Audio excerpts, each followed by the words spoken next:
আগুনে জ্বলতে থাকা সুন্দরবনে প্রকৃতির আশীর্বাদ হয়ে নামল বৃষ্টি। গেল ৩ দিন ধরে এই আগুনের ফলে হতবাক হয়েছিল ফায়ার সার্ভিস সহ সংশ্লিষ্ট উদ্ধারকারী দল। পরবর্তীতে বাংলাদেশ সেনাবাহিনী, বিমান বাহিনী সহ ফায়ার সার্ভিসের তৎপরতা বেড়ে গেলে আগুন নিয়ন্ত্রণে আনতে সক্ষম হয়। তবে এর মধ্যেই যেন সবচেয়ে কার্যকরী এক হাতিয়ার হিসেবে দেখা দিল বৃষ্টি। ফলে জনমনে যেমন তীব্র গরমের পর স্বস্তি নেমেছে, তেমনি স্বস্তি নেমেছে পুড়তে থাকা সুন্দরবনেও। বনের এমন এক অংশে আগুনের সূত্রপাত হয়েছে যেখানে অগ্নি নির্বাপক ব্যবস্থা ব্যবহারে পানি পাওয়া যাচ্ছিল না, যে কারণে তাৎক্ষণিক বিপর্যয়ের মুখে পড়তে হয় বন কর্তৃপক্ষকে। তবে শেষ পর্যন্ত সবার তৎপরতায় আগুন নেভাতে সক্ষম হয়েছে বলে ঘোষণা বন বিভাগের।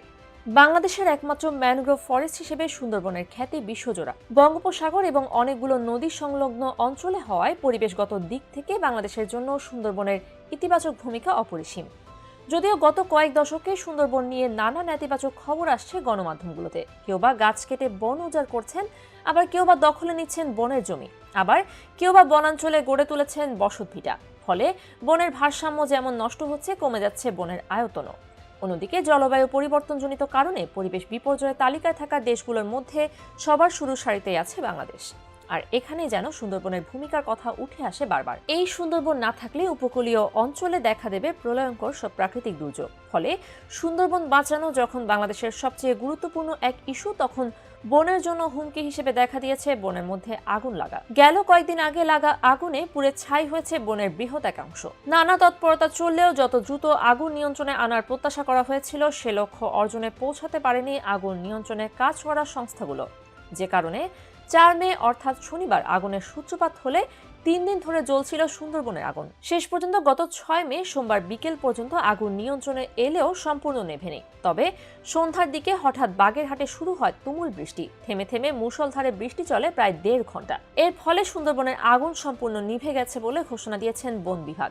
সুন্দরবন পূর্ব বন বিভাগের বিভাগীয় বন কর্মকর্তা ডিএফও কাজী মোহাম্মদ নুরুল করিমের দাবি, সুন্দরবন পূর্ব বন বিভাগের আমর বুনিয়া এলাকায় থেমে থেমে প্রায় বৃষ্টি হয়েছে ১.৫ ঘন্টা। তার মতে বৃষ্টি সুন্দরবনের জন্য আশীর্বাদ হয়ে এসেছে। এমনকি এই তুমুল বৃষ্টির মধ্যেও তারা বনে ছিলেন বলে উল্লেখ করেন এই বন কর্মকর্তা। এছাড়া আগুন নির্বাপনে অংশ নেওয়া বনরক্ষী ও বনকর্মীরা এখন আমর বুনিয়া ক্যাম্পে আশ্রয় নিয়েছেন বলে জানান তিনি। এই কর্মকর্তার মতে, আমাদের কাছে মনে হয়েছে বনের মধ্যে এখন আর আগুন নেই। এরপরও বন বিভাগের পক্ষ থেকে ওই এলাকায় বিশেষ নজর রাখা হবে। গত শনিবার ৪ মে বিকেলে সুন্দরবনের আমর বুনিয়া এলাকায় আগুনের খবর পায় সুন্দরবন পূর্ব বন বিভাগ। খবর পাওয়ার পরপরই বন বিভাগ, ফায়ার সার্ভিস, পুলিশ ও উপজেলা প্রশাসনের পক্ষ থেকে ঘটনাস্থল পরিদর্শন করা হয়। এদিন সন্ধ্যা নামায় অগ্নি নির্বাপন ব্যবস্থা শুরু করতে পারেনি বন বিভাগ। পরে রোববার অর্থাৎ ৫ মে সকালে ফায়ার সার্ভিস, নৌবাহিনী, কোস্টগার্ড ও বন বিভাগের নিজস্ব ফায়ার ইউনিট আগুন নির্বাপন শুরু করে। অবশেষে ৬ মে সকাল থেকে সবার সম্মিলিত চেষ্টায় আগুন নেভানোর কাজ আরো জোরদার করা হয়। দুপুর নাগাদ আগুন সম্পূর্ণ নিয়ন্ত্রণে আসে বলে আনুষ্ঠানিকভাবে ঘোষণা করে ফায়ার সার্ভিস।